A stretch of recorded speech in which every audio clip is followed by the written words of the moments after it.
Damai sejahtera bagi Bapak Ibu yang diberkati Tuhan. Selamat berjumpa di pagi hari ini.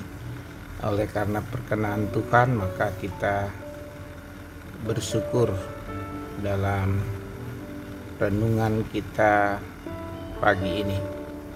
Namun sebelum kita membaca firman Tuhan, mari kita berdoa.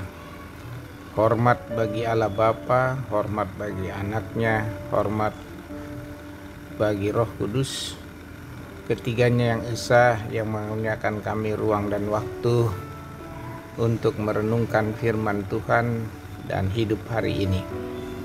Ya Tuhan, tolonglah kami yang akan membaca firman-Mu dengan kuasa Roh Kudus.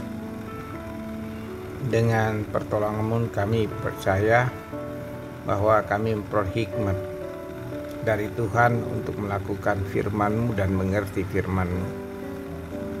Ampunilah kami, dalam nama Tuhan Yesus kami berdoa. Amin.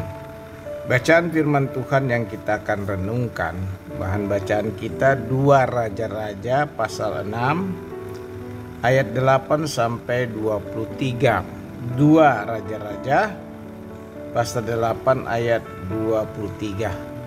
Namun saya membacakan pada ayat yang 16-17 yang merupakan penekanan kita dalam perikop ini. Namun Bapak Ibu bisa baca di rumah ayat 8 sampai 23. Ayat 16 sampai 17.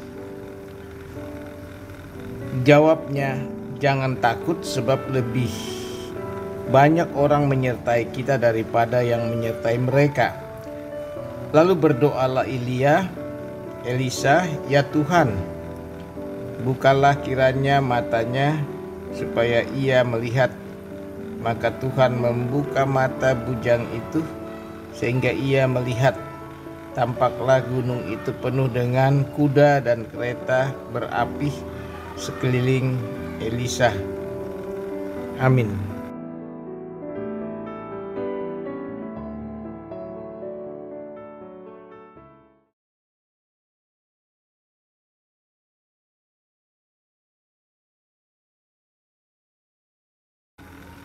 Saudara-saudara, tema kita atau topik kita Tuhan menyertai.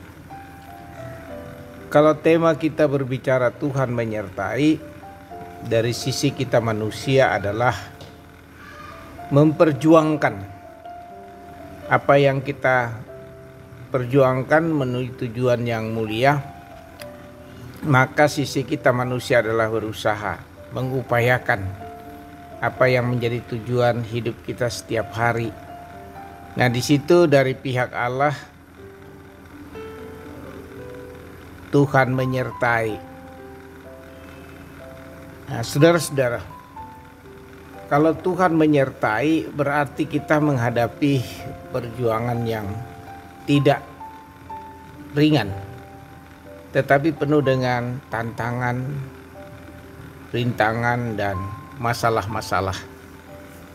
Namun kita tidak tawar hati untuk kecut menghadapi kehidupan ini. Tapi kita yakin pernyataan Tuhan bahwa Tuhan menyertai. Dan ini yang tergambar dari dalam bacaan kita, bahwa kuasa-kuasa kegelapan atau orang-orang jahat memasang strategis untuk mengalahkan umat Allah. Yaitu kita baca di sini Raja Aman yang ingin mengepung orang Israel. Namun Elisa mempertegas untuk menguatkan umat Allah melawan strategi Raja Aram. Dan Nabi menekankan jangan takut. Kata jangan takut berarti menanamkan nilai-nilai keyakinan kepada Tuhan. Artinya menyerahkan seluruh hidup ini kepada Tuhan dan Tuhan akan di pihak kita. Nah, ini juga kalau dikatakan jangan takut berarti kita punya alasan mengatakan, Nabi mengatakan jangan takut, punya alasan bahwa perjuangan ini adalah perjuangan yang kudus, yang disertai oleh kuasa Allah sendiri. Sehingga Nabi Elisa menanamkan nilai kepercayaan seperti supaya mereka semangat untuk menghadapi musuh-musuhnya. Nah, sungguh luar biasa penanaman nilai-nilai seperti ini, dan ini juga perlu bagi kita ketika kita berjuang setiap hari. Kita yakin jangan takut. Kalau kita katakan jangan takut, maka ada upaya kita untuk berjuang karena Tuhan di pihak kita. Nah, karena itu bangsa Israel mengalami kemenangan ketika ia yakin bahwa Nabi katakan jangan takut. Maka ini pernyataan yang meneguhkan hati untuk terus berjuang di dalam Tuhan, karena Tuhan menyertai. Sama halnya dalam kehidupan kita sehari-hari. Ketika kita mau meninggalkan rumah untuk meraih berkat Tuhan, maka dalam hati kita berdoa, kita tidak takut dengan perjalanan kita dan di tempat kerja, bahwa Tuhan menyertai. Nah, kalau Tuhan menyatakan menyertai, maka itu pasti dialami dan tidak perlu diragukan lagi. Jadi kita percaya 1000% bahwa Tuhan menyertai, itu janjinya, dan janji Allah itu kekal bagi umatnya yang percaya dan setia.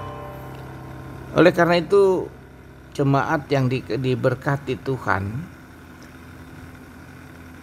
hidup selalu dalam penyertaan Tuhan. Tiada hari tanpa penyertaan Tuhan. Tidak ada hari tanpa Tuhan menyertai kita. Oleh karena itu, sebagai orang percaya, pernyataan Tuhan ini menjadi pegangan, penuntun dalam hidup kita. Di dalam Kristus, Allah Bapa telah menyatakan itu supaya kita memperoleh hidup yang kekal. Ini tanda penyertaan Tuhan, supaya orang tidak jatuh ke dalam dosa dan ditebus oleh Kristus. Dan ini berarti Tuhan menyertai kita sampai kesudahan zaman pun Allah menyertai kita. Oleh karena itu, orang percaya harus betul-betul percaya dan penuh dengan perjuangan di dalam Tuhan. Nah, kalau kita berjuang di dalam Tuhan, kita yakin Tuhan menyertai kita. Nah, persoalannya adalah kadang kita ragu ketika doa kita tidak didengar oleh Tuhan dan lambat dijawab Tuhan. Kadang-kadang kita menjadi lemah untuk percaya bahwa Tuhan menyertai kita. Tetapi kalau kita sungguh-sungguh menyerahkan seluruh hidup ini, entah itu lambat jawaban Tuhan, entah bagaimana, kita harus percaya Tuhan mengatur ritme kehidupan kita, dan Dia tahu apa yang kita gumuli. Karena itu tetaplah berdoa, tetaplah yakin, tetaplah bersyukur kepada Tuhan, dan selalu mendengar firman Allah dalam renungan-renungan pagi seperti ini. Dan siapa yang setia akan mengalami dalam hidup bahwa Tuhan menyertainya. Dan itu hanya dengan penyerahan diri kepada Allah, maka kita akan menikmati kehidupan ini. Terpujilah Kristus, saudara-saudara. Tuhan menyertai kita. Itu dikatakan Immanuel, Tuhan beserta kita. Amin. Mari kita berdoa. Segala puji dan hormat kami persembahkan kepadamu Tuhan, bahwa penyertaan Tuhan selalu kami yakini dalam hidup ini siang dan malam. Baik ketika kami berjalan, ketika kami duduk, ketika kami mengerjakan pekerjaan, penyertaan Tuhan tidak pernah putus, selalu nyata bagi anak-anak Tuhan. Tolong kami Tuhan, Roh Kudus meneguhkan kami, hati kami dan pikiran kami, sehingga kami terus percaya Tuhan menyertai